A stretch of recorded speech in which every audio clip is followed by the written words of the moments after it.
right. Well, I am so delighted to be here to celebrate with all of you and with Ruth the birth of the latest book from Ruth, Quickwater Oracles, Conversations and Meditations. And I know many of us on the call know and love Ruth already. I just want to say she's the author of 4 previous poetry books, Here Along Cazenovia Creek, Woman with Crows, Whale Fall and Black Sage, and Crazing. I tried to get them in the right order.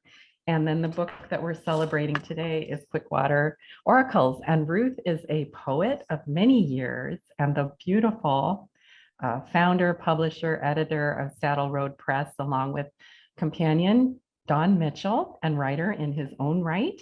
And then Ruth just recently started a new imprint called Two Fine Crows Books, which has published Heart's Compass Tarot earlier in February.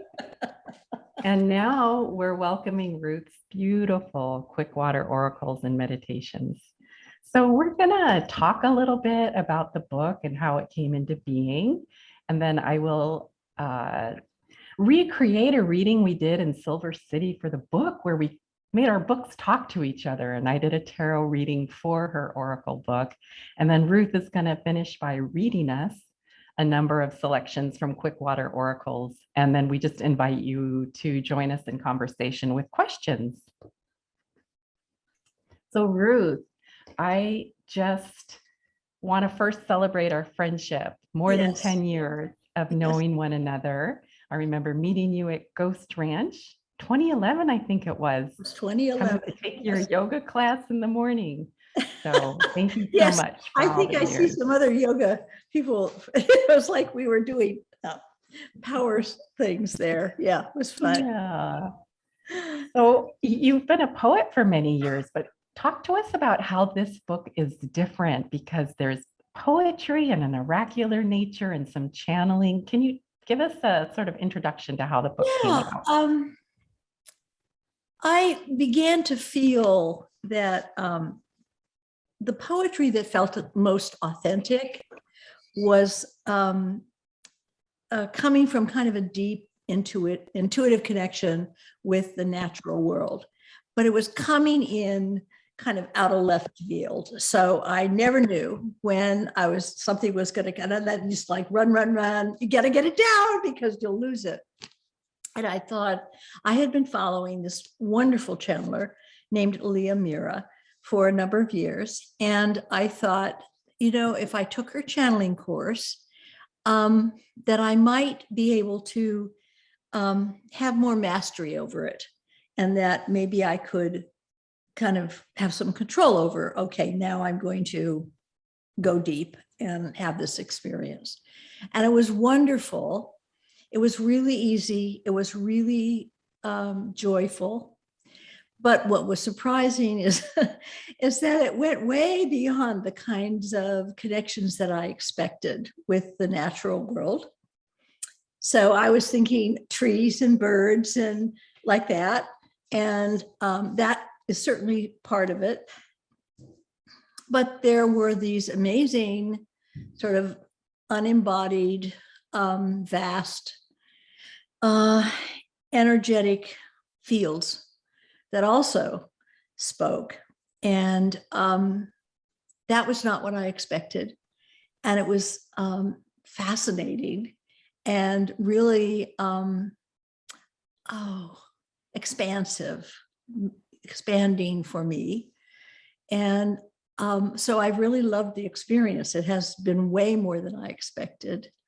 And I think I know I too refer to them as poems, and most people are referring to them as poems, but they aren't. I think there's some differences from poems. I mean, all my poetry, I feel, comes from me ultimately, but these don't come from me. I'm just a translator. I receive them and I word them, which is the word that they use. I word them.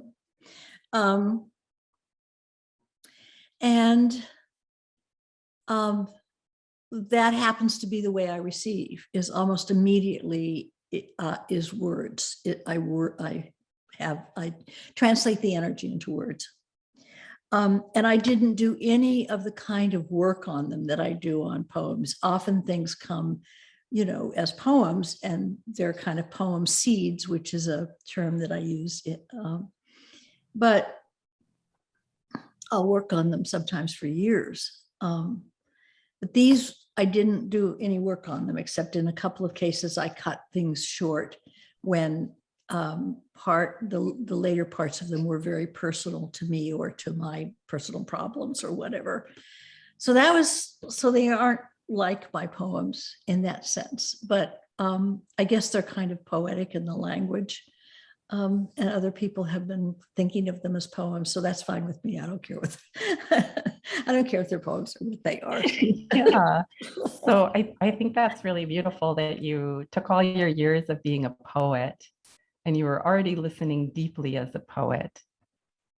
And then you noticed a different something, a different listening, a different type of witnessing. And then you sought out a class to learn more about how you could listen in different ways. And then you let yourself become the translator of these poems. And something I love about your book is the way you have organized it and given us headings and invitations into the book. I think at the very outset of your intro, end of it, you tell us that readers are welcome to interpret these oracles from whatever perspective they choose, as translations or as created artifact or pure fantasy. And then we step right into this first section, the doors fly open. Tell us about that. Well, that's kind of how it felt. The doors just flew open, and it wasn't at all what I was expecting. And I do think that people should be able to experience them in any way they want to, and to interpret them in any way they want to. I know a lot of people I'm close to who just think I'm nuts, and it's fine. And or at least that I have a very active imagination is kind of how they think of it. Others who think that my experience is how I interpret it, and a whole range of things in between. And it's fine. I think, yeah. And so for me, it was like I was kind of heading down a path, and then boom, the doors flew open and all these people started talking to me. Beautiful. And you listened, and the next section we get is being in the world. So the doors flew open and there was this expansive experience, and then you brought us back into being in the world. Yeah, I think those were mostly, those kind of came from the kinds of questions that we all have, I think, about how to live in the world, problems with other people or being authentic or whatever. So those were literally questions that I asked, and that initiated a lot of channels. And so those are the being in the world channels. Yeah. So being a channel for these oracles, it's different than poetry where you're asking a question you might have thought of intellectually. But Yes. Here in the meditations, you're listening, and you might come with a question in your heart, but it's a little different. It is. Yes. Yeah. Very. And then the next section is this beautiful poem seeds where you've made a new word for us. And I'm delighted. In speaking in Silver City, we talked about how these are oracular meditations and conversations, but they are, in fact, poem seeds Ruth the poet may return to create other work as well. Yes, I actually have since then a couple of them that I did feel as though poems could come out of them. So I've worked on them as poems, and maybe that's down the road. Maybe that's going to happen next for some of them. Yeah. Yeah. So I like the dance between taking us out to the doors flying open, back into the world with poem seeds. The next section is called Expansion, takes us back out, and we get brought back with places and voices. And then there's a being a poet section that follows that. Do you want to talk about any of those? Yeah, I think they're fairly self-explanatory. Being a poet has to do with the question that I'm asking, and I think a lot of poets and writers are asking about how to be authentic.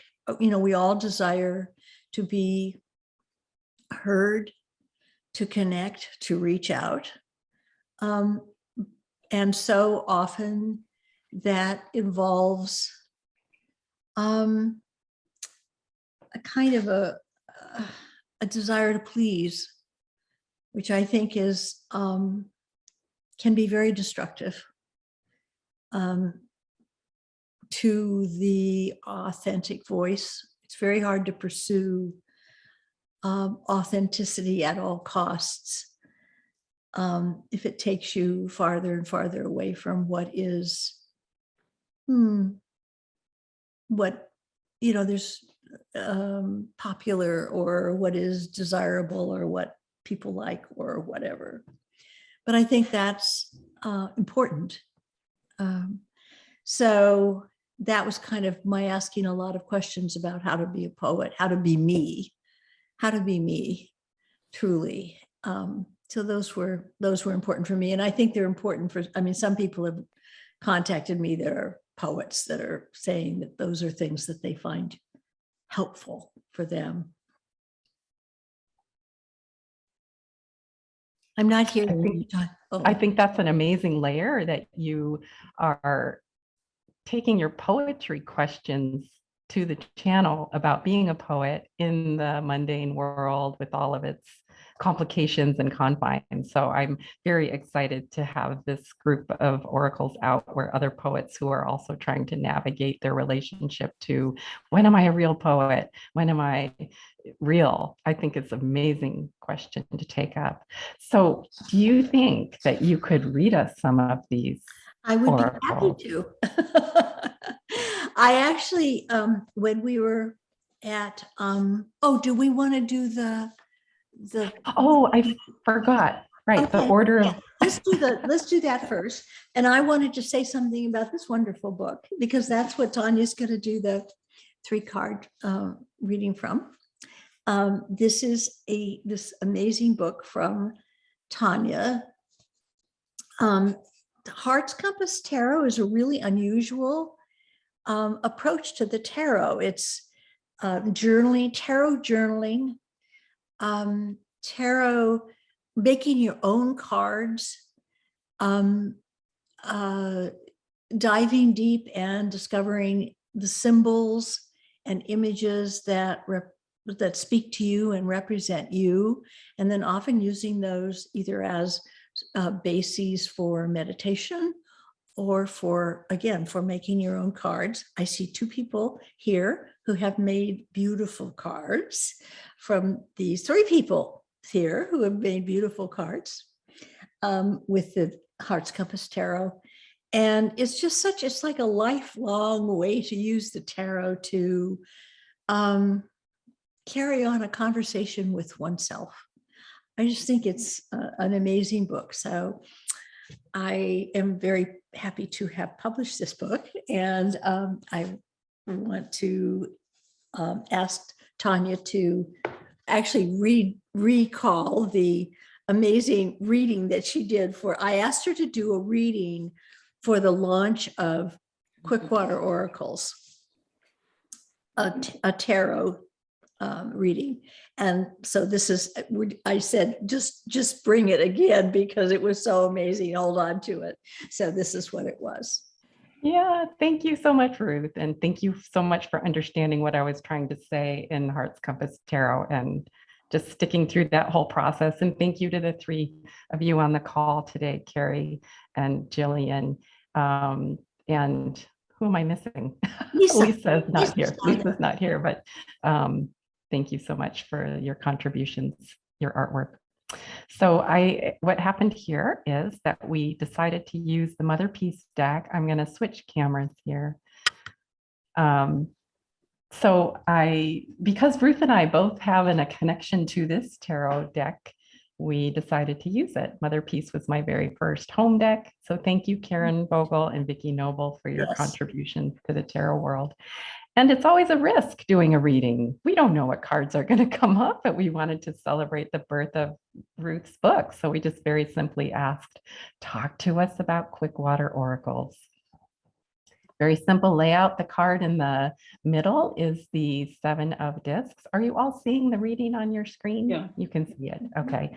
So the Seven of Discs, it shows this beautiful woman she's ready to give birth. She's heavy with the baby. Even the vines behind her are full of ripe watermelons. So she's just like, I'm ready. I've done all this work. Where's the baby? And we felt like this was Ruth and Quickwater Oracles for the birth of a book. It was just perfect. So there we have Ruth ready, and the book is now here. We picked a card for the recent past and an energy that's present. The Shaman of Discs is what came up. This beautiful rider sitting in the desert, on the desert path, kind of like we were in Silver City. But the discs speak to all the tangible work that was done to bring that book to us in physical form, and also the channelings and Ruth giving her body over to that process and that shamanistic tradition of listening in many different ways. Do you want to say anything about that, Ruth? Yeah, only that the book is so infused with the earth, with all kinds of beings of the earth, and so I really felt, and the shamanistic, just channeling is shamanistic, I guess. So I thought this was a really amazing card too about it. Yeah. Beautiful. This card on the end is sort of for the joy right on the horizon. I'm going to move it down here so we can see it better, but it's the Priestess of Cups. And I feel like we couldn't have got a more beautiful card here. She's the Queen of Cups in the traditional deck, the Queen of Hearts. Here she is playing on this beautiful harp or lyra instrument.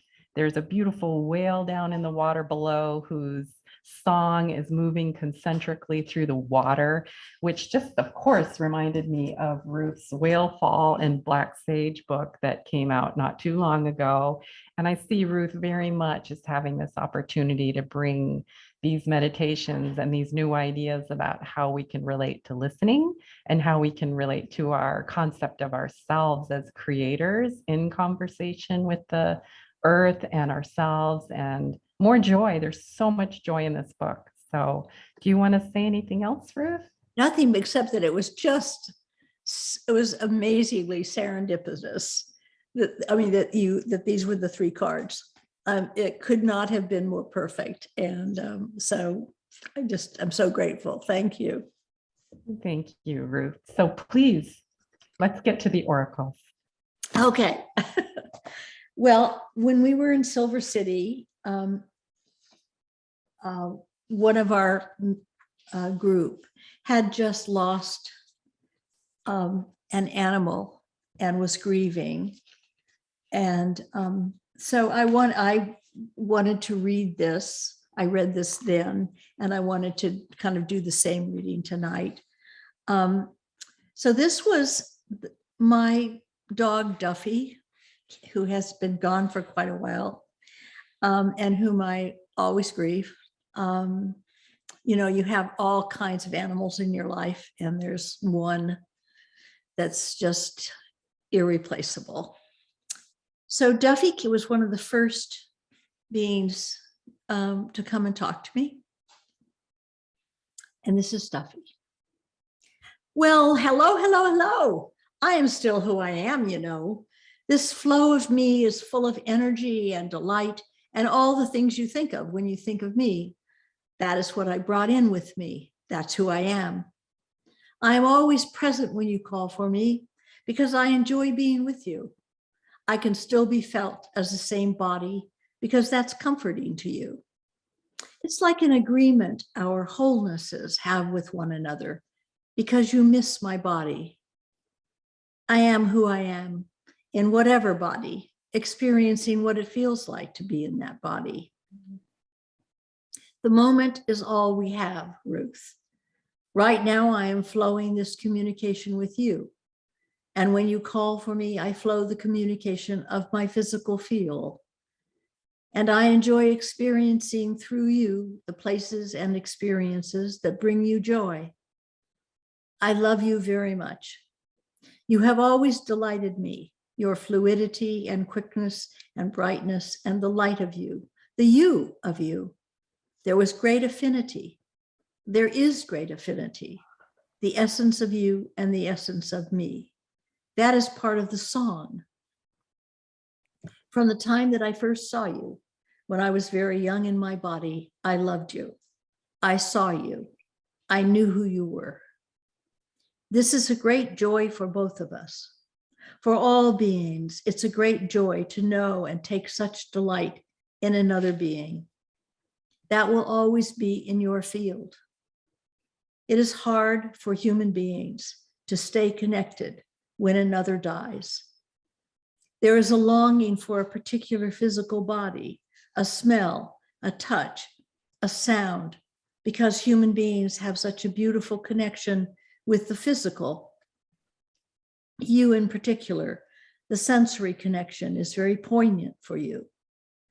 You know that the real affinity and closeness was not just a body, was me and you, flows of unique frequencies that are happy to be with one another, resonant with one another, that make beautiful music together. We made beautiful music together. That's what is real. All physical joys, let them be joys. Let them come, let them go, and let the memory be happy. You were never responsible for me. I came to have an experience in body, and it was beautiful. I am a powerful and joyful and knowing and conscious and fully sovereign flow of unique energy from all that is. I am that I am. I embodied. We matched as joyous companions. Our fields touched and flowed together in a perfect way. We made beautiful music. It was fun. I am here to help you learn to flow your life right now with greater freedom and trust. I'm here to play with you. That's what I have to say. If I could bark, I'd bark.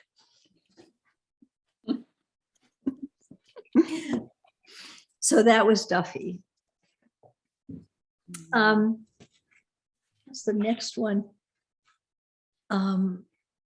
I wanted to read. Oh, I think you asked, Tania, didn't you ask for the dolphins giving advice before a trip? Sure. Yeah, I love that Yeah, one. you had asked for that, and so I wanted to read that one. So this was before I went on a trip, and the dolphins talked to me a lot. And these were not really creatures that I expected either. They weren't right here present. So the dolphin said, just relax and enjoy what comes. Let it come. Be present. Enjoy it all. More fun, we say, more fun. Step onto this trip like stepping onto a wave and see how that feels. Just ride that trip. Do all for pleasure. Flow your delight, joyousness, enthusiasm. Jump in. Experience the fullness of things, every cell alive, your mind alive, your whole field alive, and all that is alive flowing through you. What poems this gives, like magical exclamation points. Magic, magic, magic. Do that. It is like Reiki. It comes through you. Go forth singing, dancing in air, pulling poem rabbits out of your hat. Ha! Pulling poem rabbits out of your hat. I adore that line. So you're very silly. And so also, what about Crow and Blue Jay? Are you still going to read that one? Yes, I am going to read. Oh, Okay, so I've even written a book entitled Woman with Crows. So crows are really important to me. And blue jays are my totem. So these were among the first speakers that came to me too. I am your crow, and I am waiting to talk with you. And I am your blue jay, and I am waiting to talk with you. We have been at your side all your life. I, crow, fly back and forth between darkness and light. I know what light of darkness is. I know the sacred laws that keep order. I shine. You have a word, brave. In the old days meant fancy, handsome, beautiful, bright. That's me. Look at the light on my wing. Nothing could be darker and nothing could be lighter. Yes, you are right.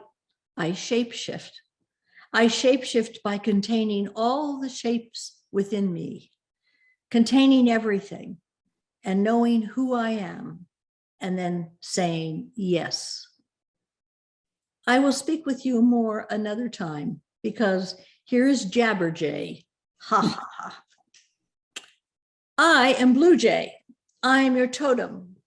I am sky magical blue feather and word. I am word. And you are magical in word. And that's what I'm holding for you and always have. I too fly back and forth. I fly back and forth between sky and sky because I am a flash of sky. Nothing fancy, but nothing could be brighter than the blue of my wing and the light shining from my wing and the light in my eye. And you, my little J one, you can get lost trying to figure things out. So don't. Take it from me. Just get in touch and talk. Ha, I'm a word slinger, and so are you. Keep me with you. I'm at home, and Crow too is at home with this channeling business. It's an old story for me. When you moved into your cabin, who was outside calling to you? Yes, saying, hello, welcome. This is the place. This is your place. So come back to your little cabin and speak with us. We're fond of you, our girl. So be it. We're finished. Goodbye.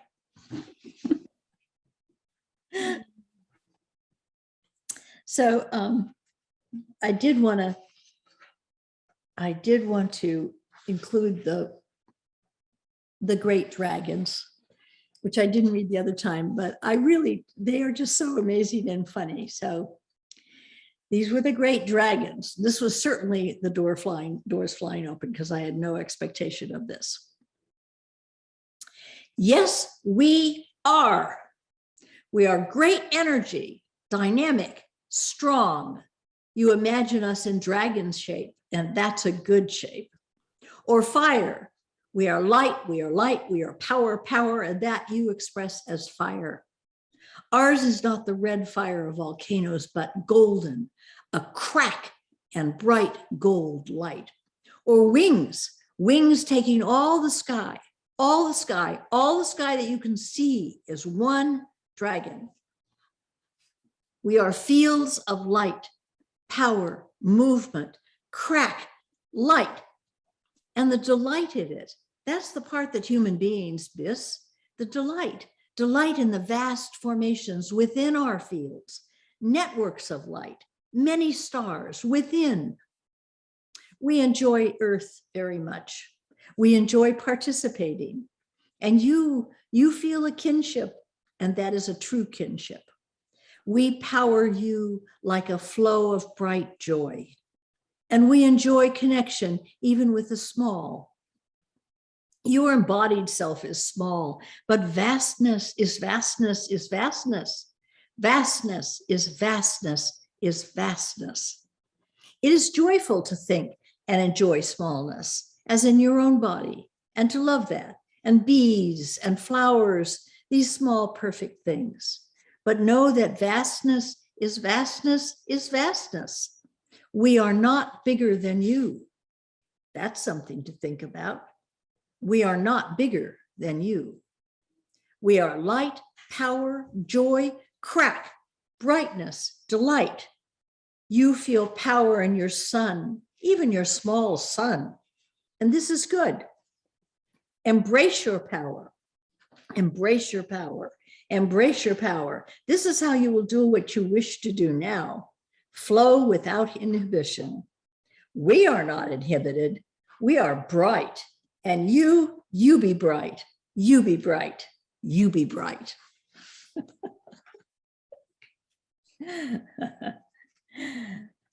So they're very encouraging. Okay.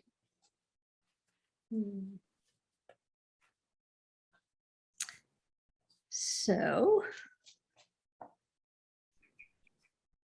were there any others that you wanted? I had a couple, but if there's anything else you'd like me to read, Tania? Oh, I just loved the other ones you read. You're still going to do Being a Poet. Okay. And yeah, and the Dolphins, maybe. There was another Okay. dolphin one. Sounds good. Yeah. I will do that. Unless you chose No, some other one. That sounds good. I have Being a Poet. Being a poet.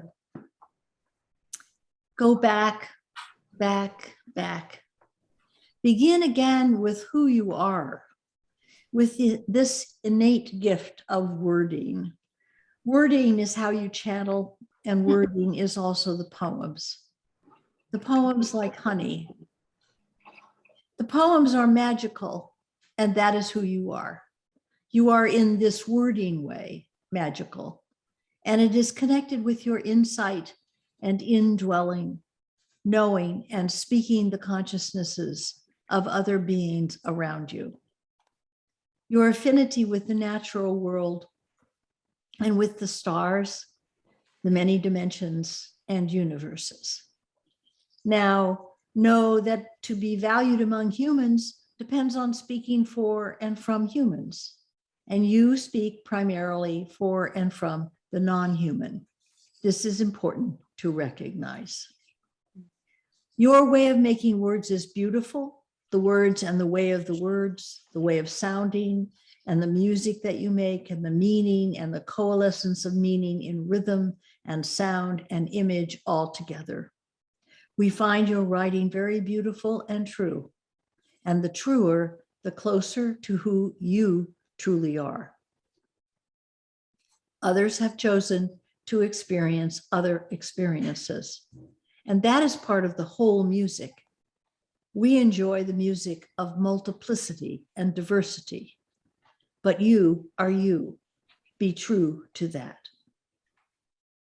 The joy of embodiment has also always been part of who you are and what you write, aware of your own sensory connection with physical life on earth. Many people are far from it, and that is their choice, but you give them the reminder of this possibility. We say there is nothing wrong with enjoying that feeling of creating, expressing, and connecting, having your creative work be transformative, magical, alchemical, that there is an aha when someone reads your words or when they hear and experience through your presence. There is nothing wrong with wanting to have your work connect with those who are in affinity with it. That is fine. But we say, just release what is finished and let it go, and turn back to doing what gives you joy. Acknowledgement will flow to you or not. If it does not, so be it. Stay honest, that's all. Stay true to you. Beautiful directives in there, Ruth. They're like water to the thirsty poets. Writing and sending work out. It's really beautiful. Yeah, it's something that's hard for us to do, I think, but it's really good advice. Yeah. And you said you wanted to hear the Dolphins? This Yeah, that, was it's one a of different one, right? a different, yes, this was really one of the last channels in the book, the last things that I included in the book. And it was kind of in response to this is one of the themes that goes throughout the book, is grieving about the loss of species, the destruction of the earth, climate change. I mean, this is something that I think that we're all grieving about. And over and over, I kept feeling that, asking about, how to live with this, how to live with something that I'm powerless to change. And so this is the dolphins. All that is beloved to you, that you have been grieving, it is you who grieve, you who long to preserve those that are leaving. Those that are leaving do not feel sorrow to leave. We are the dolphins. Let us speak here to this, for we are fullness of joy in this life and this being here. We love it. We love it. We love ocean and light and dark. We love dancing with the world. We love eating, but we do not conceptualize in the way that you are conceptualizing this. We are in. We are in. And we do not look around and think how many are in and how many are gone. We do not think then there were and there will be and all this kind of thinking. We come to play and then we go out, and we come to play and then we go out. And we can be in any realm, any time, space we choose to come in. So there is no end for us. And so it is true for all. Yes, conditions are being created where it would not be fun to try to come into those conditions. So we will come into other conditions. Can you understand this? The singing that you are doing of our beauty and power and joy and light, the feel of being dolphin, the joy of being dolphin. This is a beautiful thing to enter into and sing. And that knowing, that merging, it exists. It exists. That song exists in the realm that you create in the moment of singing. That exists, and you have created it. It is not an ark that you are saving from destruction. It is a joy making of being together and singing with us, of us, as us, merged with us, this song.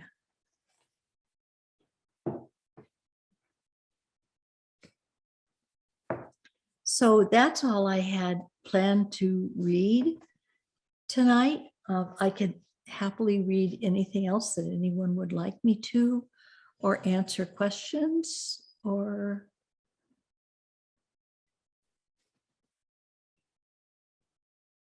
Yeah, we'd love to hear your questions. yes, what would you like? You can unmute, just unmute yourself. There are not too many people, so we don't have to even use the chat. Hi, Hi. hi Ruth. I'm Elizabeth. Hi, Elizabeth.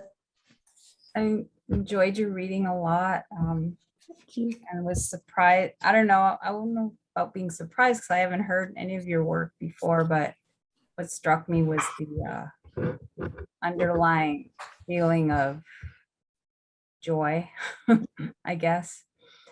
And I'm sure I'd love to talk to you sometime more about your process. But in your channeling process, my question though, because you don't have a lot of time, is like, could you just talk about maybe, you said, I think you said in the beginning that it brought surprises, like it took you places you didn't maybe expect you would go. And I wondered if you could maybe choose one surprise that happened and what came of it. Sure. I have written poems all along, I think, that come from a deep connection with nature, but I never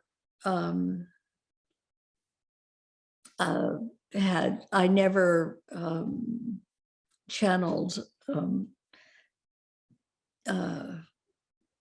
golden dolphins or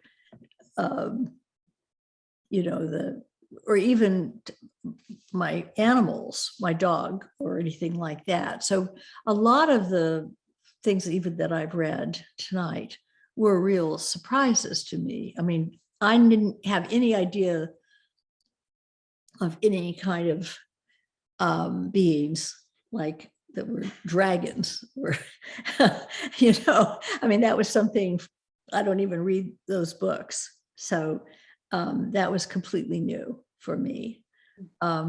There are all kinds of beings that talk to me in here like that were really new for me. I guess that's kind of. And did you ever get to speak with a plant, I guess, or anything like that? Yes, not only plants, but what's fascinating is whole landscapes. One of the really seminal channels in here was with granite rock,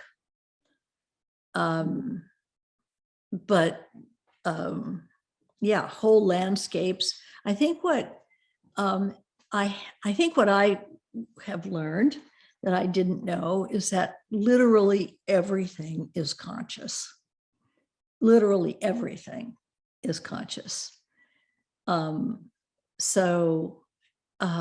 Yeah, definitely plants, lots of trees, but that I kind of expected because, I spent a lot of time with trees, so that was kind of, what I was kind of expecting to channel, but that wasn't as much of a surprise, but yeah. Oh, thank you. Thank you. Yeah. In the introduction to the book, I do talk more about kind of how it all came about and my process and all that.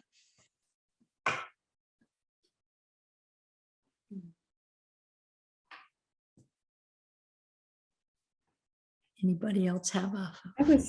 I was curious, Ruth. I don't have your book yet, but I'm wondering if kind of this channeling, is this something that you do kind of on a regular, like at one point it sounded like you would have these impressions from nature and you'd hurry up to go write them down and they're happening.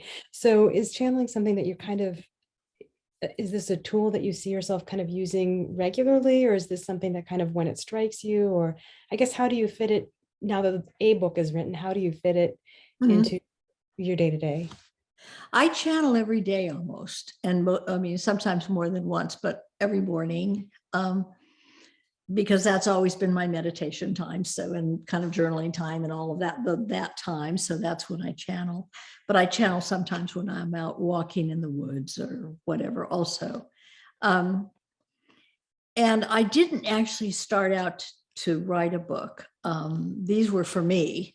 And I think that's something that's different from probably most channeled books in that this isn't a book that has like a message for the world. I'm not teaching anything. A lot of times people who are channels, they have like, okay, here's the way to live. And I'm going to tell you, and I mean, whatever. I mean, but this is this was really just channels for me from whatever And it wasn't until I'd been channeling for a couple of years that it just occurred to me that,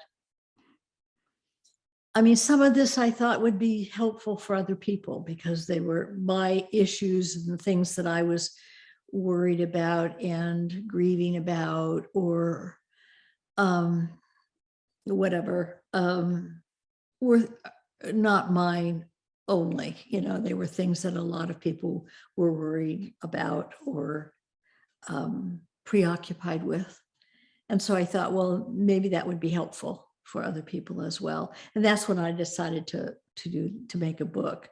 But they really are channels. As you see, they even, you know, they talk to me. Okay, Ruth, you know, straighten up and get this right. And there's a lot of sort of tough love. You know, you're being stupid again, like that. You know, Ruth, there's a comment from Jane too in the, I don't know if you saw that in the chat. Oh, Jane, how nice. Yes. Yeah. Jane Benjulian wrote, "The Dolphins are heartbreaking. It gave me pause to hear their perspective. Joy and grief are grief at the same time." Yeah. And it really is our grief. They're not, that's what they're saying. They're not grieving. We all recycle all the time. And they say that what they're saying is we're just not going to come back into bad conditions. We'll come into other conditions and we're here to enjoy. And that's another thing that was a message I got over and over, was like, life is for being happy. Life is not for, this is human life too. It's not for accomplishing something, becoming better, progress along some moral ladder. Learning is none of that. Karma doesn't exist, at least according to what they were saying to me. I mean, none of that. It's just life is for joy. It is for joy. It's so hard for us to get that, you know.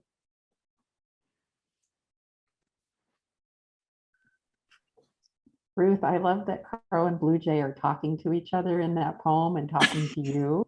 Does that happen a lot where you get different characters talking back and forth? Yes, yeah. Yes, fairly often they'll come in on one another.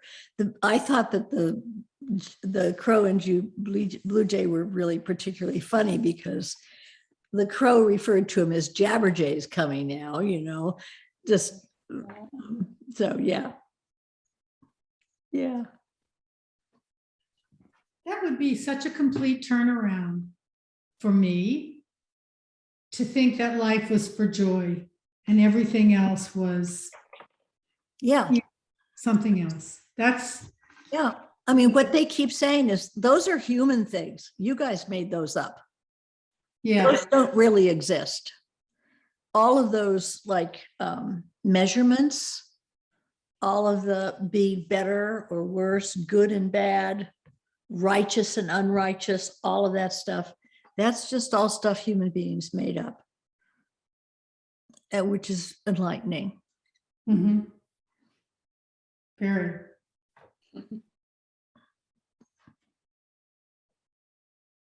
Ruth, I just wanted to say one thing, that when you were reading about the jay and the crows, about a dozen crows were circling my Oh, office so funny. and cawing so loudly. And I thought, they must be hearing Ruth's voice. It was so cool. It was really funny. Years and years ago, I was giving a reading in Berkeley, and I think that the lighting went out or something. Anyway, we ended up at Barbara Yoder's house. She said, "Okay, everybody just come to my house and we'll go ahead and do the reading." So we went out in her backyard to do this reading, and and her entire tree filled with crows. It was the most amazing thing. I was like, yes. It was Yeah. So I'm sure tell them I'm grateful. Thank you. Okay, I will. I will. Yeah, that's why the press that Tania and I are published with is called Two Fine Crows, because there was a poem I had written about two that had one fine crow in it. So yeah.